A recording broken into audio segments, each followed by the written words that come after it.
Decembra lani je bilo na Zavodu za zaposlovanje registriranih dobrih 124 tisoč brezposelnih, kar je skoraj 4% več kot novembra in 5% več kot decembra 2012.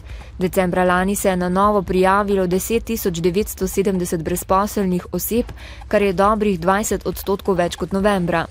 Decembra so se na zavodu v večjem številu prijavljale brezposelne osebe, ki jim je prenehala zaposlitev za določen čas. Vodstvo stranke Desus razpravlja o osnutku novega koalicijskega sporazuma o sodelovanju. Koalicijski partnerji so sicer dogovorjeni, da osnutka ne komentirajo, dokler ga prihodnji ponedeljek ne bodo predstavili svojim poslancem. A je Desus že napovedal vztrajanje pri zavezi, da ne bodo nižali pokojnin in posegali v regrese upokojencev. Socialni demokrati pa pričakujejo, da bodo v novi koalicijski pogodbi opredeljene ključne vrednote in mehanizmi reševanja konfliktov. Pri tem po besedah Igorja Lukšiča ne gre samo za mehanizme za reševanje konfliktov v koaliciji, ampak tudi konfliktov, ki se bodo pojavljali v posameznih družbenih skupinah. Za nova ministra je prepričan, da ju potrebujemo čim prej. Današnji sestanek med predstavniki treh zbornic, gospodarske, obrtne in avtoprevozniške ter Ministrstva za promet je bil vsaj delno uspešen.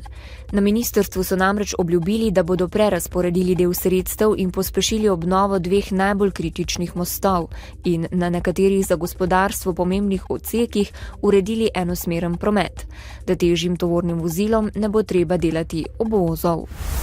Danes so znova dražji naftni derivati. Neosvinčeni 95-oktanski bencin se je podražil za 1,5 centa, nekoliko višja je tudi cena 100-oktanskega bencina in dizelskega goriva. Za kurilno olje je po novem znova treba odšteti več kot evro. Medicinski fakulteti v Ljubljani in Mariboru te dni gostita študentski medicinski raziskovalni kongres. Dogodek, ki se je začel v Mariboru in se bo jutri nadaljeval v Ljubljani, predstavlja prvo tovrstno sodelovanje med obema slovenskima medicinskima fakultetama. Poleg izobraževanja pa je namenjen tudi spoznavanju in druženju študentov medicine. Jutri bo na Primorskem in Notranjskem pretežno oblačno, drugod delno jasno z občasno povečano oblačnostjo.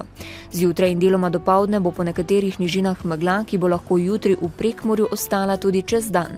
V četrtek bo na jugozahodu države pretežno oblačno, drugod delno jasno. V petek bo v severni Sloveniji delno jasno, drugod pa pretežno oblačno. Predvsem v zahodni Sloveniji bo ponekod občasno rahlo deževalo. Še bo razmeroma toplo za ta čas. Danes v Dnevniku televizije Maribor. Bo zdaj še zeleno Pohorje, čez slabe 3 tedne pripravljeno na jubilejno Zlato lisico. Ljubljansko sodišče je tožbo za ugotovitev ničnosti 30 milijonov vredne pogodbe za mariborske radarje zavrglo. Spor med vodstvom Mariborskega kliničnega centra in kardiologi skušajo rešiti tudi s pomočjo sindikata. Novice Štajerske, Pomurja in Koroške ob 18.